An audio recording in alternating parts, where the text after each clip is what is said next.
मसीह के बाबरकत उत्तम जलाली मुहीब और खादर बख्श नाम में आज सुबह मेरी तरफ से और द ग्लोरी चर्च की तरफ से आपको बहुत बहुत सलाम कबूल हो। और मैं ईमान रखता हूं कि खुदा ने आज प्रस्तिश के वसीले से हम सबों को बरकत दी है। प्रस्तिश के वसीले से हम सबों को बरकत दी है। खुदा ने हमारे बंधनों को तोड़ा है, जुओं को तोड़ा है, रस्सियां खुल चुकी हैं, जंजीरें टूट चुकी हैं, बेड़ियां टूट चुकी हैं। खुदा का नाम जलाल पाया है, रब्बुल अफवाज का नाम जलाल पाया है। हालेलुया! जोरदार तालियां खुदा की प्रस्तिश के लिए जिसके वसीले से आज बंधन टूटे हैं। और आज वक्त हुआ चाहता है कि खुदा अपने लाखता जिंदगी बख्श और मोतबर कलाम में से कलाम करे। इस कलाम के लिए जोरदार तालियां बजाइएगा। जब बंद और कूदे में से ये कलाम गुजर जाता है। हालेलुया! और मैं ईमान रखता हूं कि आज इस कलाम के वसीले से हम सब बरकत पाएंगे। आमीन। हम सब बरकत पाएंगे। दाऊ थोड़ा सा माइक मेरा गले को ले रहा है, निकालिएगा। जैसा कि मेरे अज़ीज़ों हम सब लोग जानते हैं कि हमने मुकाशवा की किताब को शुरू किया है। किस किताब को? बुलंद आवाज के साथ भाई भी बोले। मुकाशवा की किताब को शुरू किया है और तकरीबन कितने साल बीत गए? तकरीबन शायद 4-5 साल गुजर गए हैं और अभी तक हम 13वें चैप्टर पर हैं और अभी तक इसको खत्म नहीं कर पाए। मैं ईमान रखता हूं कि बहुत जल्द हम इसकी 18वीं आयत तक पहुंचेंगे, इसको खत्म करेंगे और उसके बाद फिर हम आगे बढ़ेंगे और फिर हम बड़े को देखेंगे, है लैम ऑफ गॉड को देखेंगे। लेकिन इससे पहले कि हम लैम ऑफ गॉड को देखें, हम 13वें चैप्टर को हमें खत्म करना होगा। इसलिए आए जल्दी के साथ मुकाशवा की किताब उसका 13वां बाब और उसकी 7वीं आयत को आज सुबह हम पढ़ेंगे। जिनके पास खुदा का कलाम है वो मेरे साथ निकालिएगा। मुकाशवा की किताब उसका 13वां बाब और उसकी 7वीं आयत, सफा नंबर 251 पर ये वर्स आपको मिलेगी। आए खुदावंद की आवाज को समात फरमाइएगा।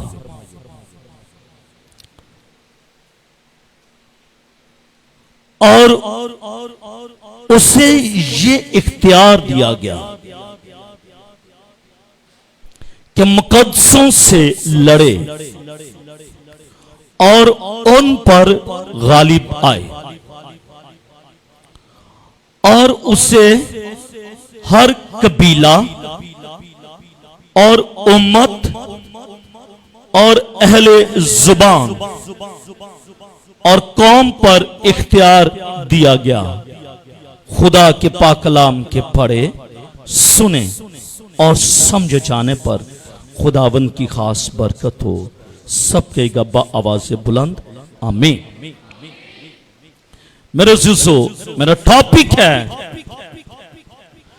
बुराई की आरजी फतह। बुराई जो होती है वो तो आपको पता है बुराई होती है, उसको फतह भी मिलती है, लेकिन आरजी टेम्परेरी फतह मिलती है, टेम्परेरी विक्ट्री उसको मिलती है। बुराई की आरजी फतह। टॉपिक क्या है? बुराई की आरजी फतह। इस बात को अज़बर कर लीजिएगा कि जो बुराई होती है बेशक उसको फतह मिलती है, लेकिन आरजी फतह मिलती है। लेकिन जो फतह रब्बुल अफवाज की तरफ से मिलती है वो आरजी नहीं होती, बल्कि वो कायम रहती है और जिंदगी में फ्रूटफुल हो जाती है। टॉपिक है बुराई की आरजी फतह, मसीह की अब्दी फतह। ये एक ही टॉपिक है, इसको आज हम लेकर चलेंगे। बुराई की आरजी फतह, मसीह की अब्दी फतह। इसका मतलब यह हुआ कि इब्लीस शरीर को फतह मिलती है, फतह मिलती है, उसको विक्ट्री मिलती है, लेकिन वो विक्ट्री का जो दुरानिया है वो थोड़े अरसे का होता है। वो ड्यूरेशन जो है वो थोड़े वक्त का है, लेकिन जो मसीह की अब्दी फतह है वो उसका जो टाइम पीरियड है, टाइम फ्रेम है, वो थोड़ा नहीं है, बल्कि वो लामुतनाही है, उसकी पैमाइश नहीं की जा सकती। इस एक आयत के अंदर यही दोनों टॉपिक छिपे पड़े हैं। अब देखना यह है कि बुराई की फतह हुई है और वो जो फतह उसको मिली है वो टेम्परेरी है या परमानेंट है। दूसरी तरफ मसीह की अब्दी फतह जिनको मिली है, उनकी जो फतह है वो टेम्परेरी है या फिर परमानेंट उनको फतह मिली है। आमीन। आपको टॉपिक का पता चल गया, आपको टॉपिक का पता चल गया है। सोने वाले, सोने वाले, बुलंद आवाज के साथ मैं कहूंगा सोने वाले, तो आपने क्या कहना है? सोने वालों जाग उठो, सोने वालों ऐसा ना हो कि यीशु मसीह आ जाए और आप सोते रह जाएं, लेकिन जो जागते होंगे वो दाखिल हो जाएंगे, लेकिन जो सोते होंगे वो सोते रह जाएंगे। मैं नहीं चाहता कि आप सोते रह जाएं, मैं चाहता हूं कि आप मसीह की अब्दी फतह में शामिल हो जाएं और उसके नारे मारते हुए खुदा के नाम को जलाल दें। आमीन। इसलिए ऐ सोने वाले जाग उठ, ताकि खुदा का नूर तुझ पर चमके। हालेलुया। मसीह का नूर अपने ऊपर चमकाने के लिए जाग उठे। आप चाहते हैं कि मसीह का नूर आप पर चमके। जब आप पर मसीह का नूर चमकता है तो आपका चेहरा ब्लोश करता है। क्या करता है? ब्लोशिंग करता है, चमकता है। और चमकता ऐसा ही नहीं है जितनी मर्जी ट्रीटमेंट में, माजरत के साथ मैं अपने चाचू के घर में एक इबादत पर गया। इनकी एनिवर्सरी थी, सिल्वर एनिवर्सरी थी, वेडिंग एनिवर्सरी। तो उधर एक बेटी हमारी भतीजी लगती है, तो वो मुझे कहती है, पादरी साहब आपका चेहरा बड़ा चमक रहा है। तो मैंने उससे जवाब दिया, कहती, और एक जुमला उसने कहा, कहती है पादरी साहब आप कौन सा ट्रीटमेंट करते हैं? तो मैंने कहा बेटा जिन जिंदगियों पर खुदा का नूर चमकता है उनके चेहरे चमकते हैं। जिनकी जिंदगियों में पाकीज़गी होती है उनके चेहरे चमकते हैं, और जिनकी जिंदगी में गुनाह होता है चेहरे उनके बताते हैं कि इनकी जिंदगियों में गुनाह है। मेरे अज़ीज़ों जल्दी के साथ अपने टॉपिक की तरफ बढ़ता हूं। ये आयत जो आज सुबह मैंने तलावत की है, इस आयत के अंदर दो अथॉरिटीज हमें मिलती हैं। इस आयत के अंदर दो इख्तियारात हमें मिलते हैं जो खुदा की तरफ से इस हैवान को दिए गए। दो इख्तियार मिले हैं।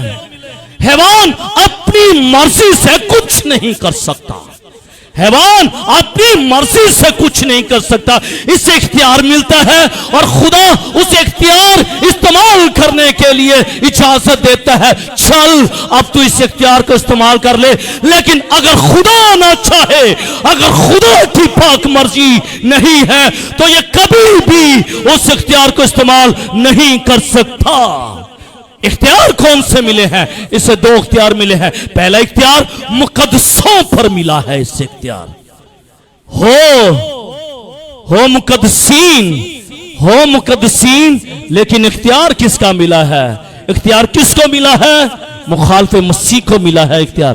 किस पर? मुकद्दसीन पर मिला है, राइचसनेस पीपल पर मिला है, रासबाज लोगों पर मिला है, मुकद्दस लोगों पर इख्तियार मिला है। और मिला किसको है? मुखालिफ मसीह को इख्तियार मिला है कि वो मुकद्दसों से लड़े और उन पर गालिब आए।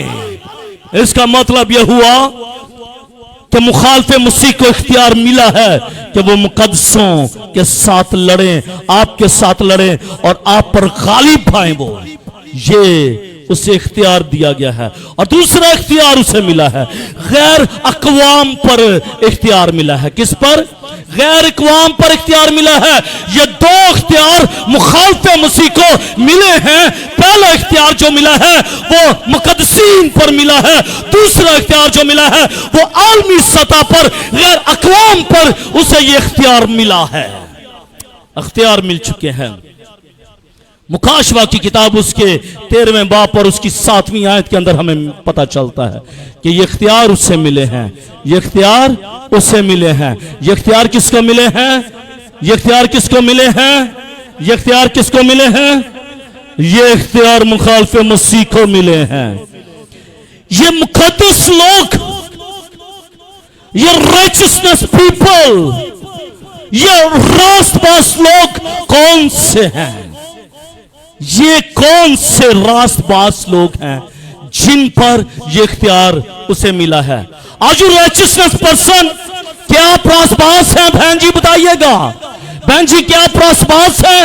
अगर आप ये कहते हैं कि मैं रास्तबाज हूं, इसका मतलब यह हुआ कि अबलीस को, मुखालिफ मसीह को आप पर इख्तियार दिया गया है, क्योंकि कलाम यह कहता है कि मुखालिफ मसीह को उन पर यह इख्तियार दिया गया है कि वो रास्तबाजों के साथ, मुकद्दस लोगों के साथ वो लड़े और गालिब आए।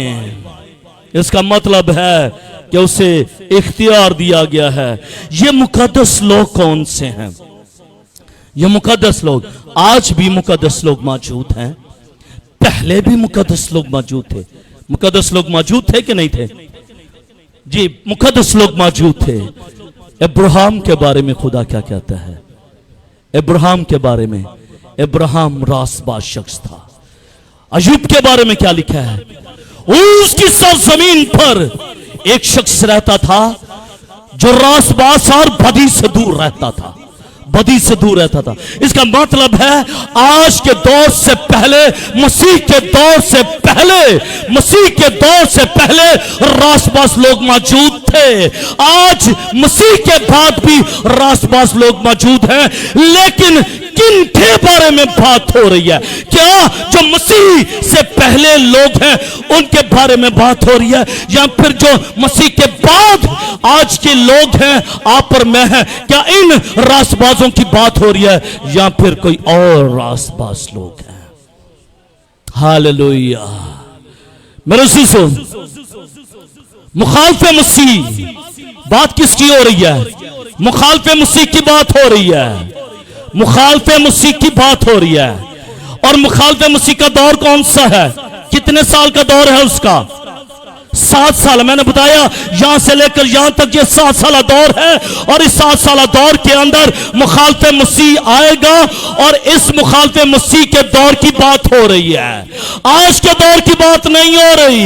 बल्कि क्यों आज के दौर की बात नहीं हो रही? क्योंकि कलीसिया का तो रैप्चर हो जाएगा, कलीसिया तो उठा ली जाएगी, कलीसिया तो आसमान पर उठा ली जाएगी। एक छोड़ दिया जाएगा, दूसरा ले लिया जाएगा। इसका मतलब यह हुआ कि मसीह के बाद जो ईमानदार लोग होंगे, मुकद्दसीन होंगे, रास्तबाज लोग होंगे, राइचसनेस पीपल होंगे, वो आसमान पर उठा लिए जाएंगे, वो आसमान पर उठा लिए जाएंगे, वो आसमान पर उठा लिए जाएंगे। गुनहगार जमीन पर रह जाएंगे। जब रैप्चर का वक्त होगा, जब रैप्चर का वक्त होगा, उस वक्त कलीसिया आसमान पर उठा ली जाएगी। बात हो रही है मुखालिफ मसीह के दौर की। किसकी बात हो रही है? मुखालिफ मसीह के दौर की बात हो रही है। इसका मतलब है कि मुखालिफ मसीह के दौर के ईमानदार, मुखालिफ मसीह के दौर के ईमानदारों की बात हो रही है। इसका मतलब है ये ईमानदार तो उस वक्त आसमान पर उठा लिए जाएंगे, रैप्चर हो जाएगा। फिर ये ईमानदार लोग कहां से आएंगे? ये ईमानदार लोग कहां से होंगे? ये ईमानदार लोग जो आसमान पर हैं, क्या इनके बारे में लिखा है कि मुखालिफे मसीह जो है वहां पर जाकर इनके साथ लड़ेगा और इन पर गालिब आएगा? Is it possible? Is it possible? क्या यह मुमकिन है? It's not possible, it's impossible. क्योंकि उसकी ख्वाहिश, मैंने पिछले संडे बताया था कि उसकी ख्वाहिश, उसकी डिजायर, उसकी कीन एम्बिशियस ये है कि उसको दोबारा वो मर्तबा मिल जाए, दोबारा वो अथॉरिटी में आ जाए। लेकिन ये कभी मुमकिन नहीं है कि वो जो मुखालिफे मसीह है, वो जो शैतान है, वो जो अब्लीस है, उसे दोबारा वो इख्तियार मिले और उसे वो दोबारा अथॉरिटी मिले। इट्स नॉट पॉसिबल, ये मुमकिन नहीं है, ये मुमकिन नहीं है। इसका मतलब है आसमान पर तो वो जा नहीं सकता जहां पर रासपास लोग हैं। इसका मतलब है वो मुकद्दसीन लोग, वो मुकद्दस लोग कहां पर होंगे? और वो मुकद्दस लोग कौन से हैं? इनको देखिएगा। मरज़िसो बनी इसराइल में से 1,44,000 कितने? 1,44,000 जिनका जिक्र मुकाशवा की किताब में लिखा हुआ है। और क्या सिनेरियो पेश करता है मुकाशवा की किताब के अंदर, कितना खूबसूरत सिनेरियो पेश करता है। और सिनेरियो क्या पेश करता है कि आसमान पर खुदा का तख्त है, आसमान पर खुदा का तख्त है, 4 जानदार हैं, 24 बुजुर्ग हैं, 1,44,000 अशखास हैं। कितने? 1,44,000 अशखास हैं। यही 1,44,000 मसीही मुबश्शिरों की मुनादी की वजह से बहुत सारे लोग मसीह पर फिर ईमान लाएंगे, मसीह पर फिर ईमान लाएंगे। रैप्चर तो हो जाएगा, फिर मैंने बताया था एक नया दौर शुरू होगा। क्या? एक नया दौर शुरू होगा। बहनें जाग उठें, बहनें जाग उठें, अपने सरों को खुदा की तरफ बढ़ाइएगा, अपने सरों को आसमान की तरफ उठाइएगा और खुदा से कहेगा, ऐ मेरे खुदा, मेरी जिंदगी पर जो नींद का गलबा है और मेरे कान जो खुदा तेरे कलाम को सुनना चाहते हैं, मैं अपने आप को तेरे सुपुर्द करती हूं, मैं अपने आप को तेरे सरेंडर करती हूं। मैं चाहती हूं कि तेरा कलाम मेरी जिंदगी में आ जाए, क्योंकि जब तेरा कलाम मेरी जिंदगी में आएगा, मेरी जिंदगी बदल जाएगी। और ना सिर्फ जिंदगी बदलेगी बल्कि जिंदगी के हालात भी बदल जाएंगे। जब कलाम आपकी जिंदगी में आता है, जब रेमा कलाम, जब कलाम की कुदरत आपकी जिंदगी में आना शुरू हो जाती है, बहना शुरू हो जाती है, कुदरत आपकी जिंदगी में आना शुरू हो जाती है। लेकिन इब्लीस नहीं चाहता, याद रखिएगा। लेकिन लेकिन लेकिन प्यारी बेटियों, पीछे भी लेकिन अब बोलिएगा, लेकिन इब्लीस नहीं चाहता कि वो आप खुदा के कलाम को सुने और इस कलाम को अपनी जिंदगी में ले लें। वो नहीं चाहता, लेकिन मैं चाहता हूं कि आप खुदा के कलाम को सुने, आप खुदा के कलाम को सुने, और ना सिर्फ सुने बल्कि कबूल भी करें, और ना सिर्फ कबूल भी करें बल्कि इस पर अमल भी करें। बनी इसराइल में 1,44,000 मसीह जो मुबश्शिर होंगे, उनकी मुनादी के वसीले से बहुत सारे लोग जो हैं वो दोबारा मसीह को कबूल करेंगे, वो दोबारा मसीह को कबूल करेंगे, वो दोबारा वो मसीह को कबूल कर लेंगे, है वो ईमान ले आएंगे। क्योंकि कलीसिया के उठाए जाने के बाद, जैसे ही कलीसिया आसमान पर उठाई जाएगी, उसी के बाद जो मुखालिफे मसीह का दौर होगा, 7 साला दौर होगा, वो शुरू हो जाएगा। वो 7 साला दौर जो है उसको क्या कहा जाता है? मुसीबत का दौर। क्या कहा जाता है? उसको मुसीबत का दौर कहा जाता है, उसको मुसीबत का जमाना कहा जाता है, और मुसीबत का जमाना शुरू हो जाएगा। इसलिए उन मुकद्दसों को मुसीबत के जमाने के मुकद्दसीन कहा जाता है। आज भी मुकद्दसीन है, आज भी मुकद्दसीन है, उस वक्त भी मुकद्दसीन होंगे। और वो कौन से मुकद्दसीन होंगे? जो मुखालफे मसीह के दौर के मुकद्दसीन होंगे, जो उस वक्त क्या होगा, इन मुबशरों के वसीले से वो खुदा के कलाम की मुनादी सुनेंगे, और ना सिर्फ सुनेंगे बल्कि मसीह को अपना शख्सी नजात दहिंदा भी कबूल करेंगे, और खुदा के नाम को इज्जत और जलाल मिलेगा। आमीन। दो इख्तियार मिले हैं। कितने? ये तो मैंने मुकद्दसीन बताया ना कि कौन से मुकद्दसीन हैं जिन पर ये इख्तियार उसको मिलेगा।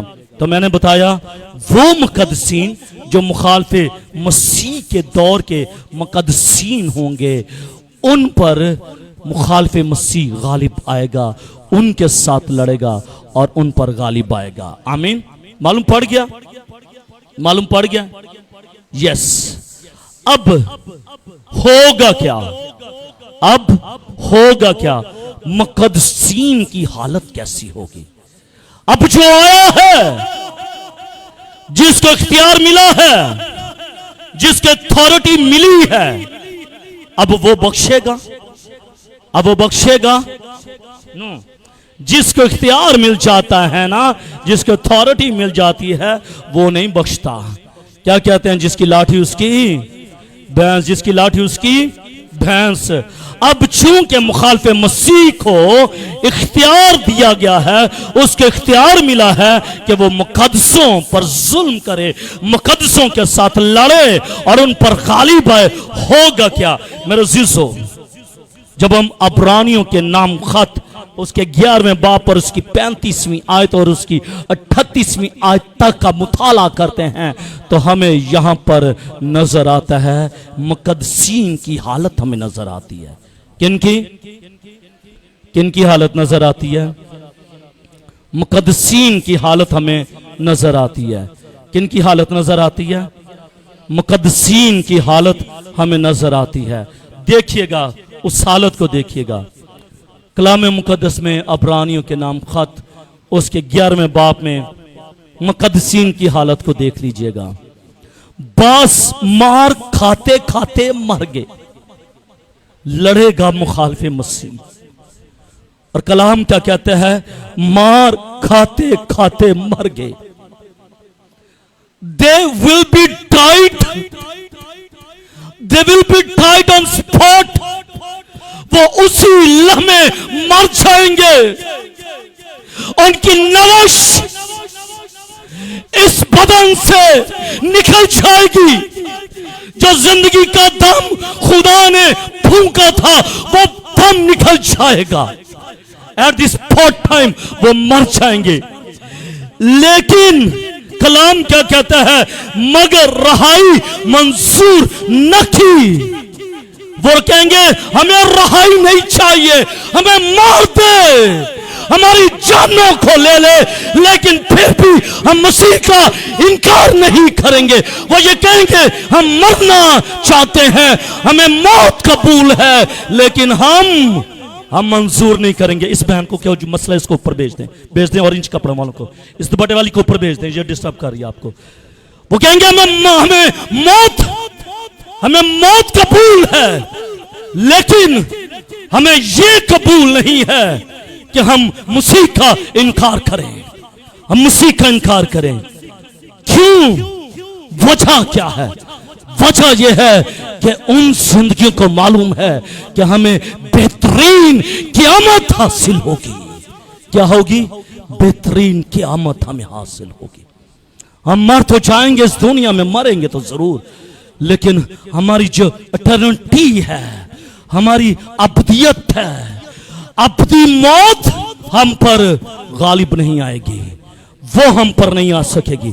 इसलिए वो अपनी अब्दी जिंदगी को संवारने के लिए वो ईमानदार, वो मुकद्दसीन जो हैं, वो कहेंगे हम अपनी जान की कुर्बानियां देते हैं।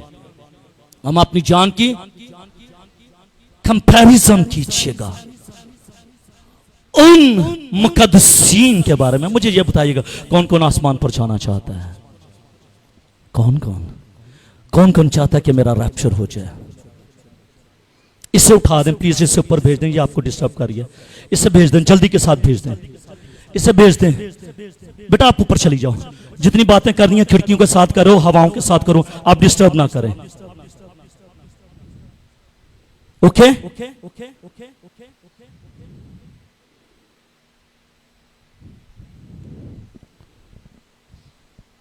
लोग आसमान पर जाना चाहते हैं, लोग आसमान पर जाना चाहते हैं। आप रैप्चर में शामिल होना चाहते हैं? आप रैप्चर में शामिल होना चाहते हैं? कल रात में एक जगह पर था, तो उनकी एनिवर्सरी थी, तो मैं कलाम सुना रहा था। उन्होंने मुझे बाइबल थमा दी, बाइबल दे दी, तो मैंने कहा ठीक है। तो चूंकि उनकी एनिवर्सरी थी, तो मैंने कलाम सुनाया कि आदम का अकेला रहना ठीक नहीं है। खुदा नहीं चाहता कि आदम अकेला रहे, खुदा नहीं चाहता कि आदम तन्हा जाए, खुदा चाहता है कि दोनों जाएं। अगर खुदा ये चाहता है कि दोनों साथ साथ जाएं, इसीलिए तो खुदा ने नूह से कहा था कि जोड़ा जोड़ा रख ले, जोड़ा जोड़ा कश्ती में डाल ले। इसका मतलब है कि खुदा इस दुआ से मोहब्बत और प्यार करता है। और इवन तो मुकाशवा की किताब में लास्ट पर हम देख लें कि खुदा यीशु मसीह ने जो बैसियत हमारा दूल्हा है, ग्रूम है, उसने दुल्हन के लिए क्या किया है? जगह तैयार की है। कलाम में मुकद्दस में लिखा है, यीशु मसीह ने कहा कि मैं चाहता हूं तुम्हारे लिए जगह तैयार करूं, ताकि जहां पर दूल्हा होगा वहां पर दुल्हन भी होगी, जहां पर दूल्हा होगा वहां पर दुल्हन भी होगी। इसका मतलब यह हुआ कि अगर दूल्हा आसमान पर उठा लिया जाता है, तो दुल्हन फिर नीचे से देखेगी ना, देखेगी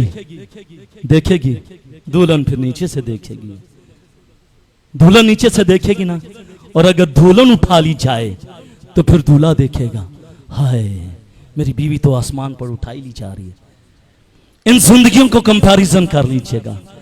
ये जिंदगियां अटर्निटी के लिए, अब्दियत के लिए अपनी जान का नजराना इन्होंने पेश कर दिया। लेकिन आज हम खुदा के लिए अपनी जिंदगियों को क्या दे रहे हैं? अपनी जिंदगियों से खुदा को क्या दे रहे हैं? थिंक अबाउट, सोचिएगा इस बात को। अगर आज हम अपने वक्त में से खुदा को वक्त नहीं दे रहे, तो फिर हम कुछ नहीं कर रहे। इन जिंदगियों को देख लें, मुकद्दसों की हालत को देख लें, मार खाते खाते मर गए। इसका मतलब है मरने से पहले उन पर जुल्म हुआ है, उन पर तशद्दुद हुआ है, जरसानी हुई है, प्रोसिक्यूशन हुई है उन पर।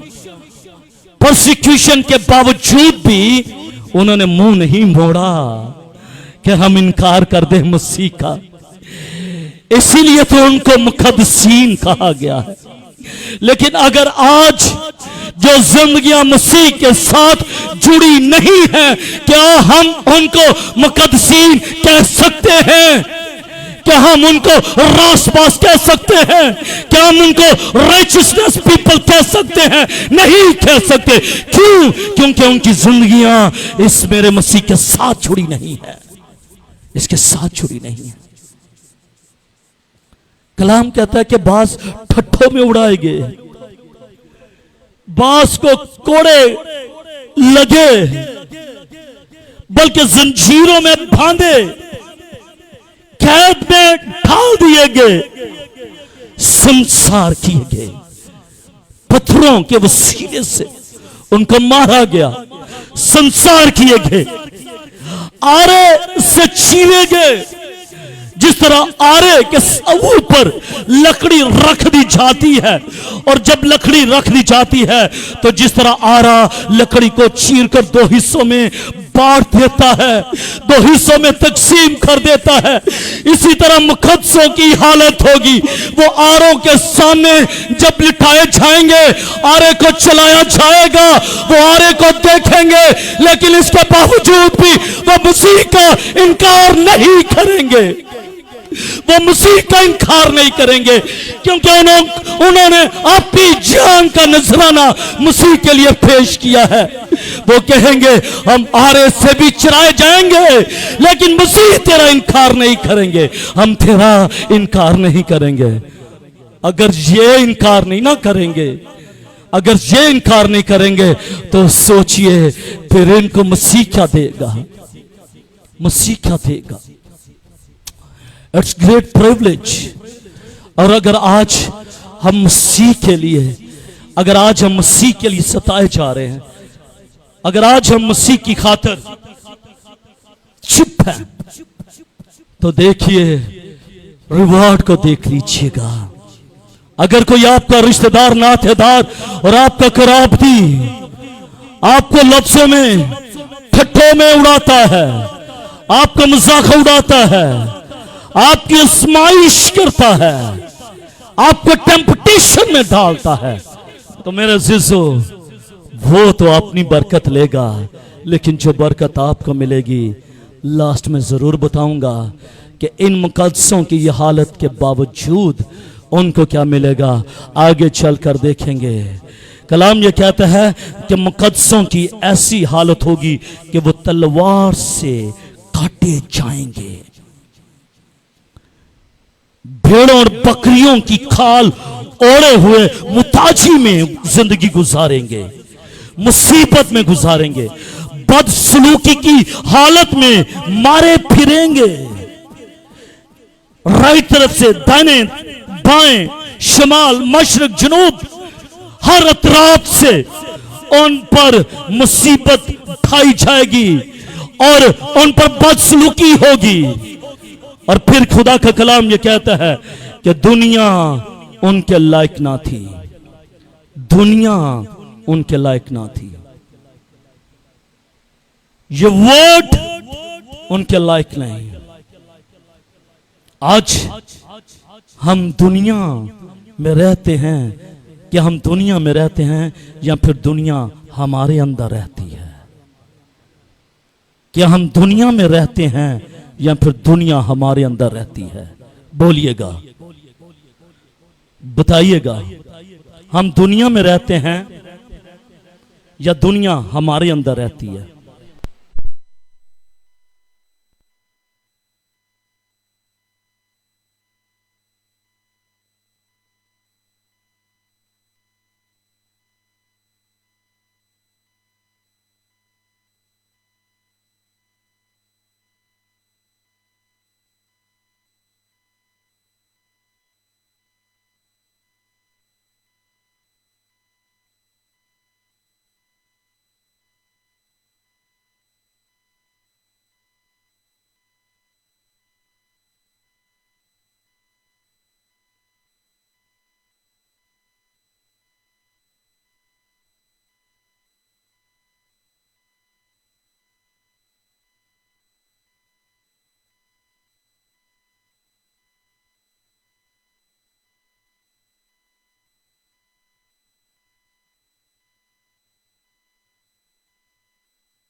क्या हम इस दुनिया में रह रहे हैं या फिर दुनिया हमारे अंदर है?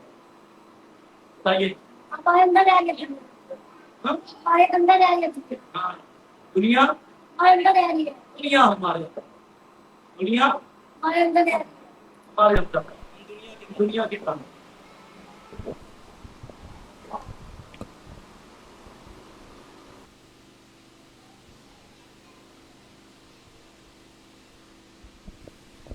Thank you. अच्छा है कि अगर ये दरवाज़ा बंद हो जाए, जवेद जल्दी के साथ ये दरवाज़ा बंद कर दें, शोर आ रहा है।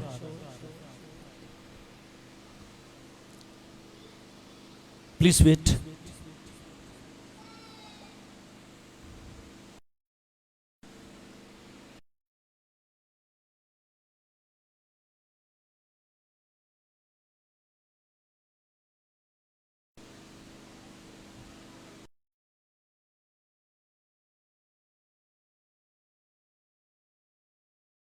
नौजवान अंदर आ जाए।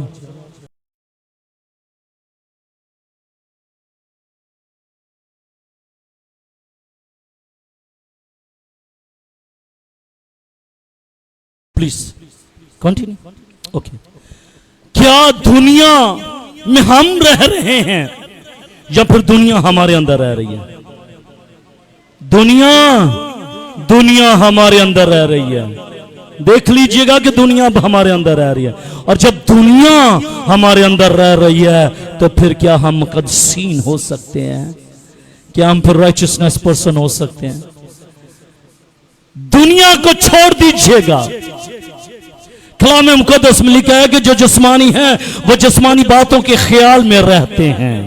जो जिस्मानी हैं वो जिस्मानी बातों के ख्याल में रहते हैं, लेकिन जो रूहानी हैं वो रूहानी बातों के ख्याल में रहते हैं। अगर आप ईमानदार लोग हैं, मुकद्दसीन हैं, तो फिर आप रूहानी बातों के ख्याल में रहना शुरू कर दें, क्योंकि जब आप रूहानी बातों के ख्याल में रहना शुरू कर देंगे फिर आप मुकद्दसीन होना शुरू हो जाएंगे, फिर आप मुकद्दस लोग होना शुरू हो जाएंगे।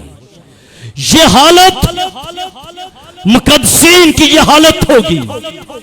मुखालफे मसीह उनकी ये हालत करेगा। मुखालफे मसीह उनकी हालत ये करेगा। इवन दो मुकद्दसों को कत्ल भी किया जाएगा, जैसे कि पहले बताया है।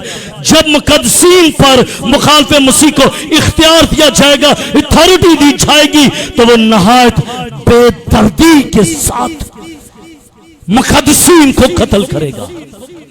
मुखालफे मसीह का मुकद्दसों को तंग करने और कत्ल करने का जिक्र हमें बहुत सारी जगहों पर मिलता है।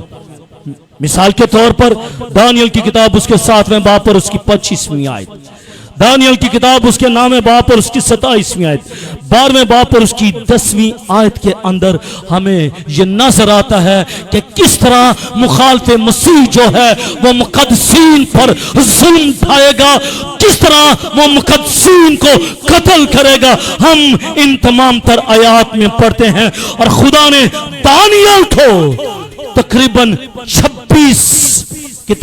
26 साल बाद के होने वाले वाकियात दानियल पर पहले ही जाहिर करती है कि ऐसा होने वाला है।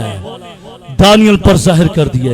इवन दो खुदा ने ना सिर्फ दानियल पर बल्कि खुदा ने यीशु मसीह पर भी ये बातें जाहिर कर दी, और यीशु मसीह ने अपने मुबारक मुंह से मत्ती की इंजील उसके 10वें बाब और 17वीं आयत से लेकर 21वीं आयत में बयान किया है। उस वक्त लोग तुमको अज़ा देने के लिए पकड़वाएंगे और तुमको कत्ल करेंगे, और मेरे नाम की खातिर सब कौमें तुमसे अदावत रखेंगी, और उस वक्त बथेरे ठोकर खाएंगे और एक दूसरे को पकड़वाएंगे और एक दूसरे से अदावत रखेंगे। मसीह ने ना सिर्फ आज के दौर के लिए यह प्रोफेसी की है, बल्कि आने वाले वक्त के दौर में भी यह प्रोफेसी हो चुकी है। मसीह खुदावंद ने मुकद्दसों को इसी लिए आगाही दी है कि ऐसा होगा, मुकद्दसीन के साथ ऐसा होगा। यानी कि इख्तियार कितने मिले? इख्तियार कितने मिले? 2 इख्तियार मिले। पहला इख्तियार किस पर मिला है? मुकद्दसीन पर मिला है। मुकद्दसीन पर उनको ये इख्तियार उसको मिला है और वो मुकद्दसीन पर अपने इख्तियार को इस्तेमाल करेगा। और जब मुकद्दसीन पर वो ये अपना इख्तियार इस्तेमाल करेगा, उसने तो अपना इख्तियार इस्तेमाल कर दिया। अब अगर ये शख्स है, ये रासबाज है, बदी से दूर रहता है, खुदा से डरता है, मुखालिफ मसीह के दौर का है, मुसीबत के ज़माने का है, 7 साल दौर का है, तो आखिरी 3.5 सालों में इसके साथ जो होगा, ये कत्ल किया जाएगा, संसार किया जाएगा, जुल्म होंगे, सितम होंगे, संसार होगा, चीरे में डाला जाएगा और ये तो मर जाएगा। इख्तियार जो इसको मिला था, उसने अपना इख्तियार को इस पर इस्तेमाल किया है। अब इसको क्या मिलेगा? इसको क्या मिलेगा? ऐसा ही है ना? इसको भी तो कुछ मिलना चाहिए ना, कि नहीं? कि सिर्फ इसने जान ही देनी है मसीह के लिए? मसीह के लिए सिर्फ जान ही देनी है? मसीह के लिए सिर्फ जान ही देनी है? मसीह के लिए सिर्फ जान तो देगा ये, लेकिन जान देने के बाद इसे मिलेगा क्या? हम उसको देखेंगे बाइबल मुकद्दस में से, हम देखेंगे खुदा के कलाम में से। मुकाशवा की किताब उसके 7वें बाब और उसकी 14वीं आयत में लिखा हुआ है कि ये वही है जो बड़ी मुसीबत में से निकल कर आए हैं।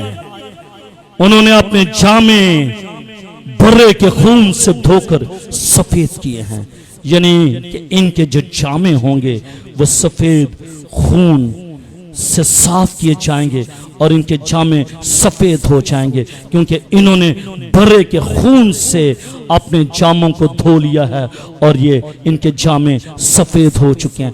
फिर मुकाशवा की किताब 12वें बाब और उसकी 11वीं आयत में क्या लिखता है? इनकी बाबत लिखा है, इनकी बाबत लिखा है। क्या लिखा है? कि वो बर्रे के खून और अपनी गवाही के कलाम, यानी कि अपनी गवाही, एक तो बर्रे का खून भी आएगा और दूसरी बात इनकी गवाही भी तो है ना। इन्होंने गवाही दी कि हम तो सिर्फ मसीह के लोग हैं, हम तो सिर्फ मसीह के पैरोकार हैं। इनकी अपनी गवाही भी होगी और वो कलाम क्या कहता है? और अपनी गवाही के कलाम के बाइस इस पर गालिब आए और उन्होंने अपनी जान को अजीज ना समझा, यहां तक कि मौत भी गवारा कर ली। इनके बारे में फिर खुदा का कलाम ये कहता है। फिर 3री आयत में कहता है, उनकी रूहों को भी देखा जिनके सर यीशु की गवाही देने और खुदा के कलाम के सबब से काटे गए थे। इनके सर काटे गए थे, गवाही दी इन्होंने और गवाही देने की वसीले से इनके सर काट दिए गए। और जिन्होंने ना इस सेवान की प्रस्तिश की, ना उसके बुत की और ना उसकी छाप अपने माथे पर और ना अपने हाथों पर ली थी, वो जिंदा होकर 1000 बरस तक मसीह के साथ बादशाही करेंगे। आमीन। ये लोग जो होंगे, ये अपनी गवाही के वसीले से और मुखालिफ मसीह के कत्ल करने के वसीले से ये दोबारा जिंदा होंगे, ये दोबारा जिंदा होंगे। और जब जिंदा होंगे 1000 साल बादशाही में शामिल हो जाएंगे। आमीन। ये कम प्रिविलेज है कि हम मसीह के साथ 1000 साल बादशाही में शामिल हो जाएं और उसके साथ वक्त गुजारें। और फिर उन मुकद्दसों में से जो शहीद हो चुके, उनके बारे में क्या कहता है? जब उसने 5वीं मोहर खोली, जब उसने 5वीं मोहर खोली तो मैंने कुर्बान गाह के नीचे उनकी रूहें देखी। कुर्बान गाह के नीचे उनकी रूहें देखी। इस पर मैंने कलाम सुनाया मुकाशवा की किताब 6 बाब में, जो खुदा के कलाम के सबब से और गवाही पर कायम रहने के बायस मारे गए थे। फिर वही बात, खुदा के कलाम के सबब और गवाही के बायस वो मारे गए थे। वो बड़ी आवाज से चिल्लाकर यूं बोलेंगे, ए मालिक, ए कदूस व बरहक, तू कब तक हमारे खून का बदला ना लेगा तो कब तक इंसाफ ना करेगा और जमीन के रहने वालों से हमारे खून का बदला ना लेगा। उस वक्त ये कुर्बान गाह के नीचे उनकी रूहें होंगी और ये चिल्लाएंगी, पुकारेंगी और ये कहेंगी कि ऐ खुदा हमारे खून का तू बदला ले। और उनमें से हर एक को सफेद जामा दिया जाएगा। क्या दिया जाएगा? सफेद जामा दिया जाएगा। और उनसे कहा गया कि थोड़ी मुद्दत के लिए, शॉर्ट टाइम के लिए, शॉर्ट पीरियड के लिए you have to stay here, आपको यहां पर रुकने की जरूरत है। उस वक्त तक रुकने की जरूरत है जब तक तुम्हारे और भाइयों का शुमार न हो जाए।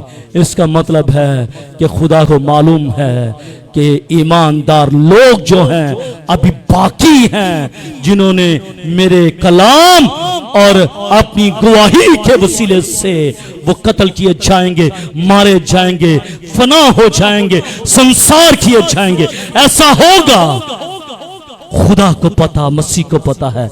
इसलिए खुदा इनको कहेगा you have to wait more time, आपको थोड़े वक्त के लिए और इंतजार करना पड़ेगा। और ये इंतजार करेंगे और इनको सफेद जामे दिए जाएंगे। ये प्रिविलेज है उनके लिए, ये एहसास है उनके लिए, जो कत्ल किए जाएंगे, मारे जाएंगे, जो चील डाले जाएंगे, जो संसार के जाएंगे, जो आजमाइशों में डाले जाएंगे, उनके लिए प्रिविलेज है कि उनको सफेद जामे दिए जाएंगे। और ना सिर्फ सफेद जामे बल्कि 1000 साल बादशाही में भी वो शामिल हो जाएंगे। क्या? 1000 साल बादशाही में भी शामिल हो जाएंगे। क्या जो अब ईमानदार मुकद्दसीन लोग हैं, क्या वो भी चाहते हैं कि उनको सफेद जामे मिल जाए और वो मसीह के साथ 1000 साल बादशाही में शामिल हो जाए? चाहते हैं? चाहते हैं कि आपका नाम किताबे हयात में लिखा जाए? तो फिर मेरे अज़ीज़ों, तैयार हो जाइएगा अपने आप को कुर्बान करने के लिए, अपने आप को आजमाइशों में डालने के लिए, अपने आप को दुखों में डालने के लिए। जब आप आजमाइशों में से गुजरते हैं, जब आप दुखों में से गुजरते हैं, then you have to quiet, then you have to quiet. तब आपको खामोश रहने की जरूरत है। तब आपको खामोश रहने की जरूरत है। आप आजमाइश में से गुजरेंगे तो फिर आप खामोश रहें तो क्या ही चंगी और भली बात है। Is it possible? क्या यह मुमकिन है कि जब आप आजमाइशों में से गुजरें तो आप खामोश रहें? क्या किसी का एक्सपीरियंस ऐसा हुआ है? किसी का एक्सपीरियंस ऐसा हुआ है तो बताइएगा।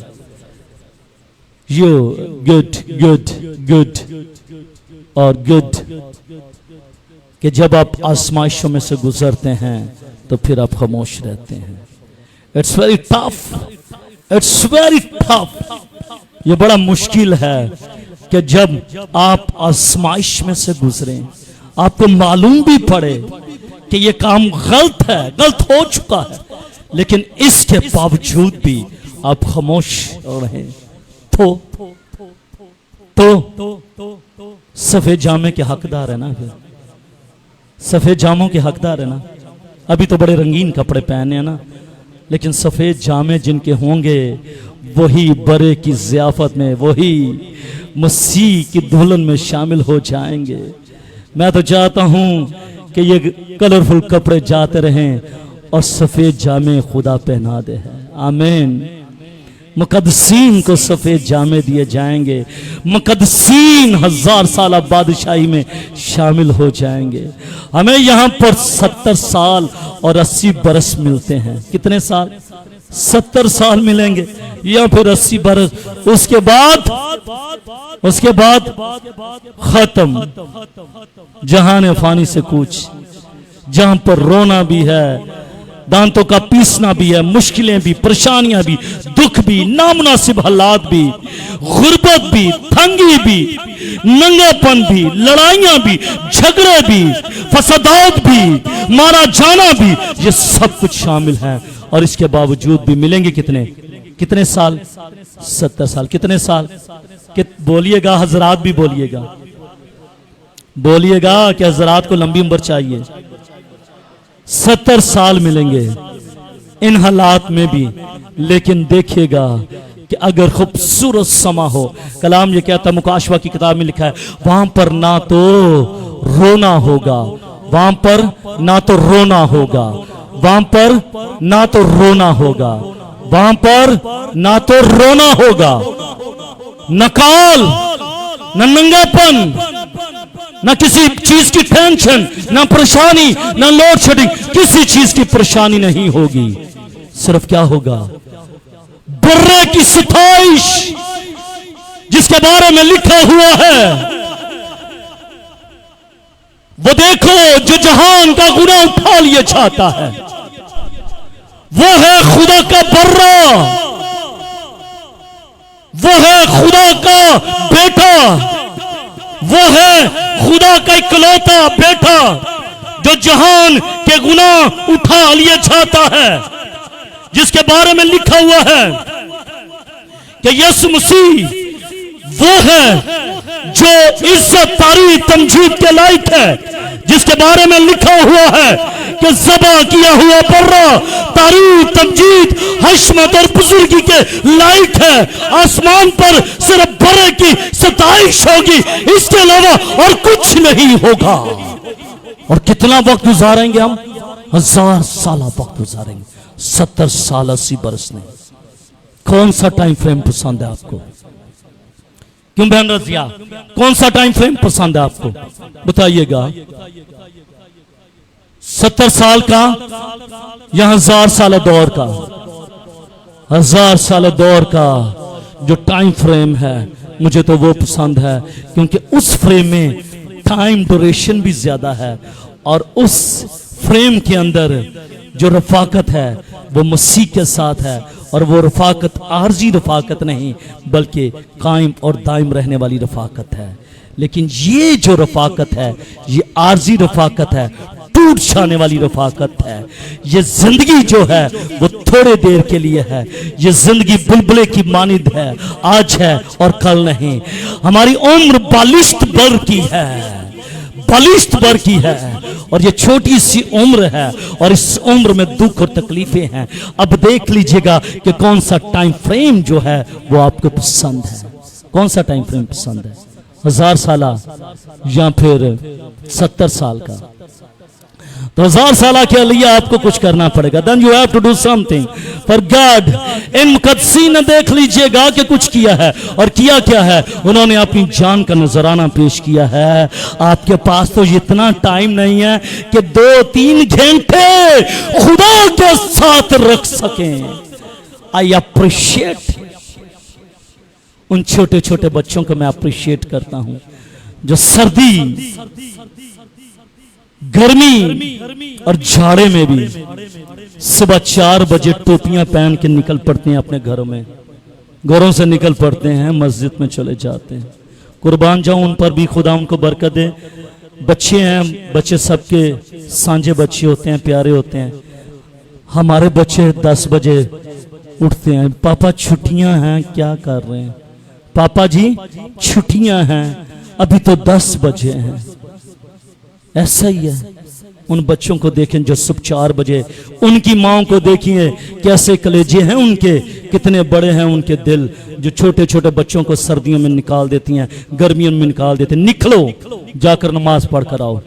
कैसी माएँ हैं, कैसी माएँ हैं। हालत देख लीजिएगा, अपनी और मेरी हालत को देख लीजिएगा। मैं क्रिटिसाइज नहीं कर रहा, मैं कंपैरिजन कर रहा हूं। कंपैरिजन में हमें कुछ मिल जाता है, क्रिटिसिज्म में कुछ मिलता नहीं है। इसलिए कंपैरिजन करना चाहिए। हमें अपने बच्चों का और उनके बच्चों का कंपैरिजन करना चाहिए। यहां पर नदीम भाई कितने बच्चे आते हैं सुबह मॉर्निंग में 5 बजे? कोई भी नहीं, कोई भी नहीं आता। कितने बजे चर्च शुरू होता है? 5 बजे। ऐसा मुमकिन है कि मंडे को सुबह 5 बजे आप चर्च ना करें? आप इस्लाम कॉलोनी के कोने पर जो मस्जिद है ना, वहां पर जाकर खड़े हो जाएं। सुबह 5 बजे। देखिए कितने छोटे छोटे बच्चे वहां पर आपको अंदर जाते हुए नजर आएंगे। हाँ वो सुता रहा है, सुता रहा है, सुता रहा है, उठे ना, तंग करेगा। What are you doing? आप क्या कर रहे हैं?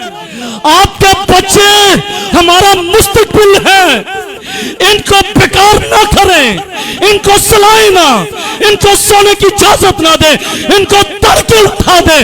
उठ जाओ और रब्बुल फौज की बंदगी करना शुरू कर दे, ताकि तुझे मालूम पड़े कि तूने जिंदा खुदा की इबादत करनी है। आप थप्पड़े मार मार कर सुलाते हैं, सो जा सो जा सो जा, कि मुन्नू ना तंग कर दें, सुलाए रहती हैं। उठाएं बच्चों को, उठाएं बच्चों को, भेजें वॉशरूम में, नहा करा, बैठ जा इधर खुदा के कलाम को लेकर, दुआ मांग, घुटनों के बल हो जा, दुआएं मांग। जब चर्च शुरू हुआ, प्रस्तुति हो रही थी, मैंने देखा इसराइल जहां पर आकर सजदे पड़ गया, घुटनों के बल हो गया। मैंने नहीं उसे सिखाया, मैंने तो नहीं सिखाया। क्या है, कैसे सीख गया पता है? कैसे सीखा है? वो 2 साल का बच्चा है। हाँ, हमारे बच्चे वो करते हैं जो हम करते हैं, जो हम करेंगे हमारे बच्चे करेंगे। हमारे बच्चों का कोई कसूर नहीं है, इसलिए मैं कभी नहीं इस बात पर एग्री होता हमारे बच्चों का कसूर है। और भाई हमारे बच्चों का कसूर नहीं है। जब इनकी तरबियत का वक्त था, उस वक्त तू क्या कर रहा था? तू क्या कर रही थी? क्या तूने उस वक्त एक नमूना दिया है अपने बच्चों को कि ये तू कर? Think about.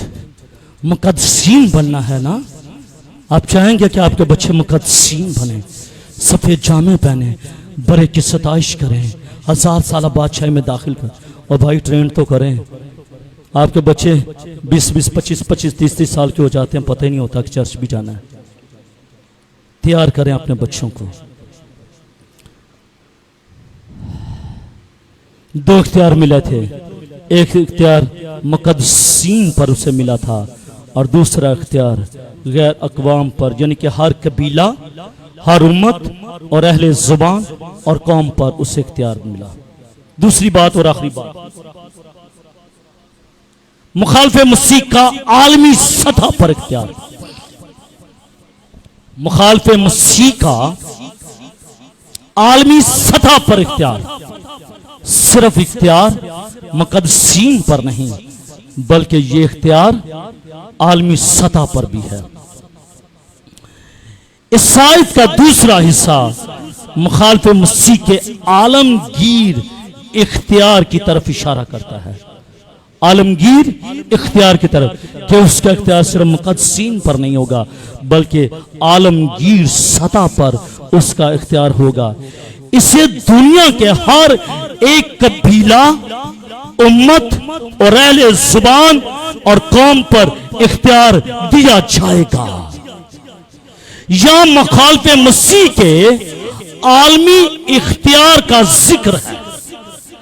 मुखाशवा की किताब उसके 13वें बाब और उसकी 7वीं आयत के अंदर। फिर दानियल ने ऐसे ही इख्तियार के बारे में पेशगोई भी कर दी है। इसका मतलब है ये इख्तियार तो उसे मुकाशवा की किताब में मिला है, और ना सिर्फ मुकाशवा की किताब में इख्तियार मिला है, बल्कि इसकी पेशगोई भी 2600 साल पहले भी एक मर्द खुदा ने, दानियल ने इसकी नबूवत की है कि ऐसा होगा, ऐसा मुमकिन है कि उसे एक शख्स को इख्तियार मिलेगा, आलमी सतह पर उसे ये इख्तियार दिया जाएगा। और वो इख्तियार के बारे में पेशगोई भी करता है कि ऐसी सल्तनत और ऐसे बादशाह उठेंगे जो तमाम दुनिया को फतह करने के ख्वाब देखेंगे। वो ये सोचेंगे कि शायद दानियल ने हमारे लिए प्रोफेसी की है, शायद हमारे लिए प्रोफेसी की है। और तारीख और हिस्ट्री हमें बताती है उन बादशाहों के ताल्लुक से। सिकंदर आजम के अलावा रोमी कैसर और नेपोलियन और हिटलर के नाम मशहूर हैं। वो ये सोचते थे कि हमें आलमी सतह पर हमें हुकूमत मिलेगी, हम आलमी सतह पर हुकूमत करेंगे, लेकिन आलमी सतह पर उनको हुकूमत नहीं मिली और ना ही दी गई है। मुखालिफ मसीह इन बादशाहों से इस लिहाज से मुख्तलिफ होगा, हिटलर से मुख्तलिफ होगा, रोमी कैसर से मुख्तलिफ होगा, सिकंदर आजम से मुख्तलिफ होगा, नेपोलियन से मुख्तलिफ होगा। कौन? मुखालिफ मसीह जो है वो मुख्तलिफ होगा कि जहान वो तमाम दुनिया पर हुकूमत करने का ख्वाब पूरा कर सके, और वो इब्लीस जो उसको इख्तियार देगा, इब्लीस की तरफ से जो उसको इख्तियार मिलेगा वो आलमी सतह का इख्तियार होगा, और वो आलमी सतह पर ये इख्तियार इस्तेमाल करेगा। और इब्लीस का इख्तियार आधी यानी कि निस्फ दुनिया पर नहीं होगा। ये भी याद रखिएगा, हम क्या कहते हैं कि ये दुनिया किसके कब्जे में है? इब्लीस के कब्जे में है। इस जहान का खुदा कौन है? इब्लीस है। इसका मतलब है इस दुनिया का खुदा इब्लीस है। मैंने ये तो नहीं कहा कि इस आधी दुनिया का खुदा इब्लीस है, ये तो नहीं है, ये तो नहीं लिखा, बल्कि इस दुनिया का, इस जहान का जो खुदा है वो इब्लीस है।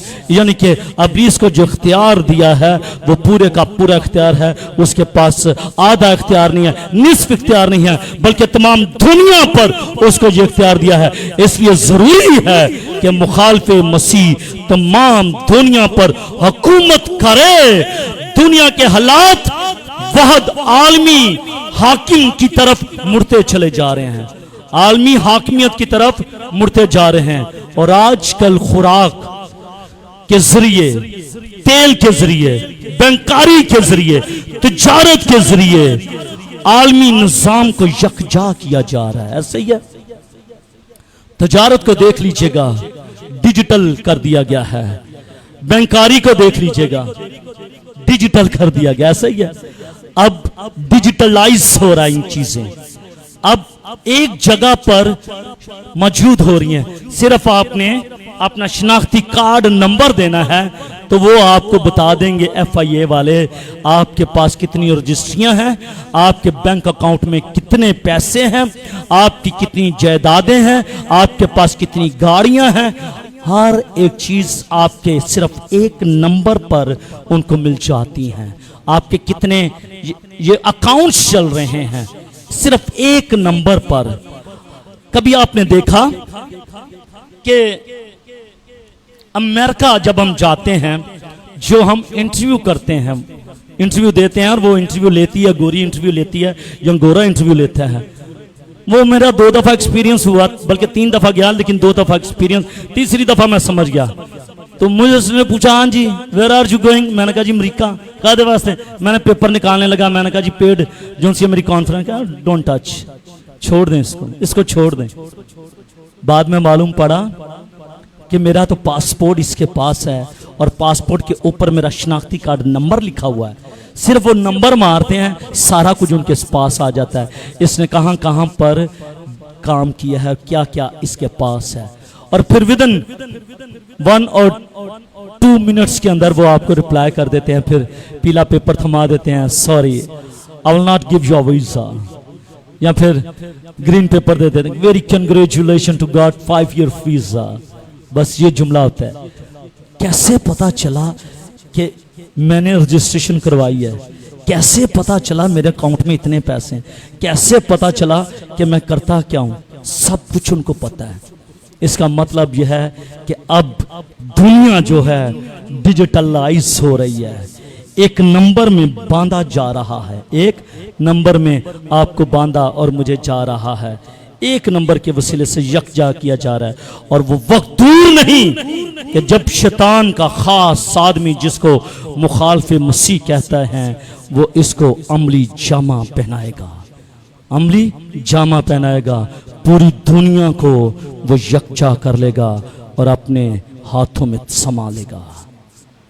पूरी दुनिया को, निस्फ दुनिया नहीं, आधा इख्तियार नहीं, बल्कि पूरे का पूरा इख्तियार उसे मुखालिफ मसीह को दिया जाएगा।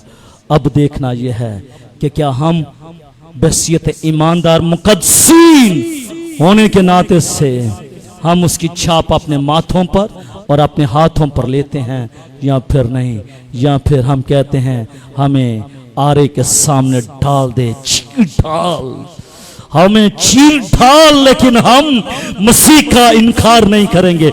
हम तेरी छाप अपने माथों पर, अपने हाथों पर नहीं लेंगे। हमें मार डाल, हमें संसार कर दे, हमें ठट्ठों में उड़ा दे, हमें मार दे, हमें जंजीरों से जकड़ ले, लेकिन इसके बावजूद भी हम तेरी छाप अपने माथों पर नहीं लेंगे। और जो कोई उसकी छाप अपने माथे पर और अपने हाथों पर नहीं लेंगे, खुदा की कुदरत उनको सफेद जामे अता करेगी। और ना सिर्फ सफेद जामे, बल्कि उनको 1000 साल बादशाही में शामिल कर लेंगे। अगर मैं और आप उसकी बादशाही में शामिल होना चाहते हैं, then you have to be ready. आपको तैयार होने की जरूरत है। आमीन। आपको तैयार होने की जरूरत है। खुदा से कहें कि God I will be ready, मैं तैयार होना चाहूंगा, मुझे तैयार कर, मेरी जिंदगी को तैयार कर, ताकि खुदावंद मैं अबदी मौत का शिकार ना हो जाऊं, बल्कि अबदी जिंदगी की तरफ बढ़ता चला जाऊं और सारा जलाल खुदा के नाम को मिले।